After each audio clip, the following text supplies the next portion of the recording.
तो साथियों आज हम आपके लिए लेके आए कक्षा 8 सामाजिक विज्ञान का पेपर। हाँ साथियों, आज हम इस वीडियो में बात करेंगे कक्षा 8 के सामाजिक विज्ञान के पेपर की, जो कि आपको अर्धवार्षिक परीक्षा में देखने को मिल सकता है। काफी ज्यादा इंपॉर्टेंट क्वेश्चन आज के पेपर में दिए गए हैं। आपको ये वीडियो लास्ट तक देखना है साथियों। ये जो पेपर का पीडीएफ है और सभी आंसर्स का पीडीएफ आपको एक साथ मिल जाएगा साथियों, हमारे द्वारा दे दिया जाएगा। लेकिन आपको सबसे पहले क्या करना है साथियों, इस वीडियो को ध्यान से देखना है क्योंकि इसमें काफी इंपॉर्टेंट क्वेश्चन आए गए हैं। तो आप यहाँ स्क्रीन पे देखेंगे तो यहाँ पर लिखा हुआ है साथियों, कक्षा 8 सामाजिक विज्ञान पूर्णांक 80 पूर्णांक का दे रखा है साथियों। लेकिन ये जिले वाइज इसमें क्या है, परिवर्तन होता है। तो आपके जिले में 70 या 50 का मिल जाएगा। ठीक है साथियों, आपका समय होने वाला है 2.5 घंटे का। 2 घंटे 30 मिनट में आपको पूरा पेपर करना होगा। ठीक है साथियों, ओके। और यहाँ पे कुछ निर्देश दिए गए, आप इन्हें पढ़ सकते हैं, जो कि अक्सर पेपर में दिए जाते हैं। उसके बाद नीचे आएंगे साथियों तो यहाँ पर आपको खंड अ दिया गया है। सबसे पहले साथियों आपको वस्तुनिष्ठ प्रश्न देखने को मिलेंगे। और इस पीडीएफ की खास बात है साथियों, क्योंकि इसमें आंसर भी नीचे दिए गए हैं। जैसे मान लीजिए साथियों, यहाँ पर क्वेश्चन नंबर 1 है।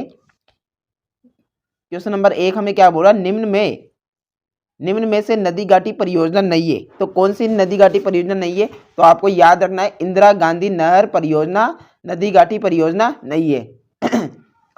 ओके साथियों, क्वेश्चन नंबर 2 बोला निम्न में से राष्ट्रीयकृत बैंक है।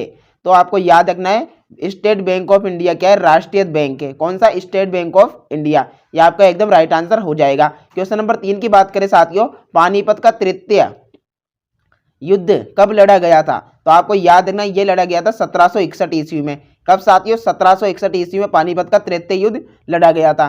निम्न में से न्यूनतम लिंगानुपात वाला जिला, तो सबसे कम जहां पर लिंगानुपात है, सबसे न्यूनतम है, वो कौन सा है साथियों। तो आपको याद रखना है वह है आपका धौलपुर। कौन सा है, धौलपुर। इसमें एकदम राइट आंसर हो जाएगा। क्वेश्चन नंबर 5 बोला निम्न में से संसद का अंग नहीं है। तो संसद का अंग कौन सा नहीं है, राज्यपाल। ठीक है साथियों, राज्यपाल संसद का अंग नहीं है।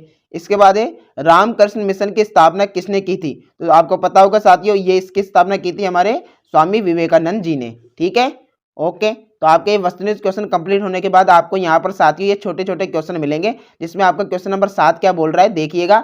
गहन निर्वाह कृषि से क्या अभिप्राय है, यानी गहन निर्वाह कृषि क्या है, इससे क्या अभिप्राय है, ये हमें बताना है। तो आप इसका आंसर देखेंगे साथियों, यहाँ पर लिखा हुआ है बिल्कुल साफ। आप इसमें से याद भी कर सकते हैं, पीडीएफ आपको दे दिया जाएगा। लेकिन आपको ये वीडियो लास्ट तक देखना है, क्योंकि इसमें हम सभी प्रश्नों का आंसर आपको समझा के बताएंगे। ठीक है साथियों, जब किसान एक छोटे भूखंड पर साधारण औजारों और अधिक परिश्रम से खेती करता है तो यह गहन निर्वाह कृषि कहलाती है। क्या है साथियों, जब किसान एक छोटे भूखंड पर साधारण औजारों और अधिक परिश्रम से खेती करता है तो गहन निर्वाह कृषि कहलाती है।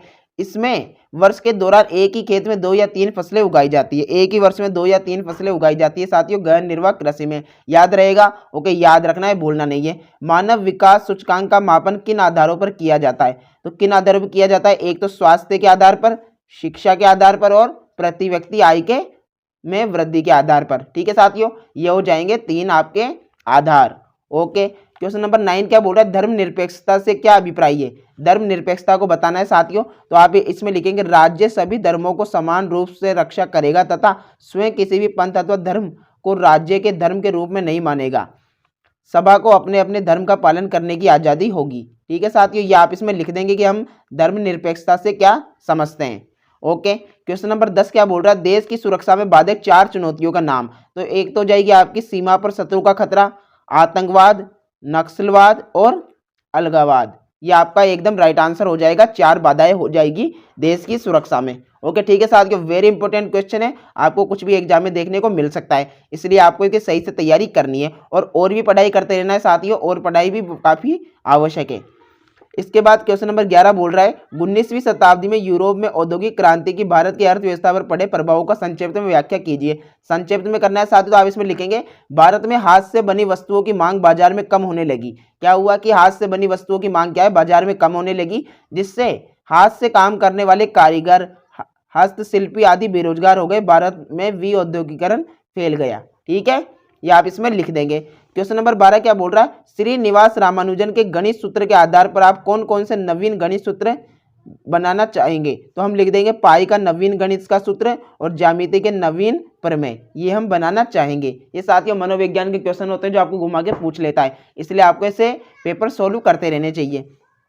क्वेश्चन नंबर 13 बोल रहा है प्राचीन भारतीय इतिहास जानने के साहित्य स्रोत को संक्षिप्त में समझाइए। तो साथियों इसका भी आंसर हमने यहाँ पे लिख दिया है, यहाँ से लेकर यहाँ तक आप लिख देंगे। प्राचीन भारतीय इतिहास जानने के साहित्य स्रोतों में वेद प्रमुख है, वेद 4 है, ऋग्वेद, सामवेद, यजुर्वेद और अथर्ववेद। अन्य स्रोत हैं ब्राह्मण ग्रंथ, आरण्यक, उपनिषद, वेदांग, पुराण, जैन साहित्य तथा बौद्ध साहित्य। ये सभी आपके इसमें राइट आंसर हो जाएंगे। उसके बाद साथियों यहाँ से खंड सही स्टार्ट होता है, जिसमें आपको थोड़े निबंधात्मक प्रकार के क्वेश्चन दिए गए हैं। आप देखेंगे यहाँ पर राजस्थान की ये फसलें दी गई है सूची के आधार पर, और नीचे आएंगे साथियों तो सामाजिक असमानता, भारत में संघीय शासन प्रणाली, गुट निरपेक्षता, ये सभी क्वेश्चन इसमें दिए गए हैं।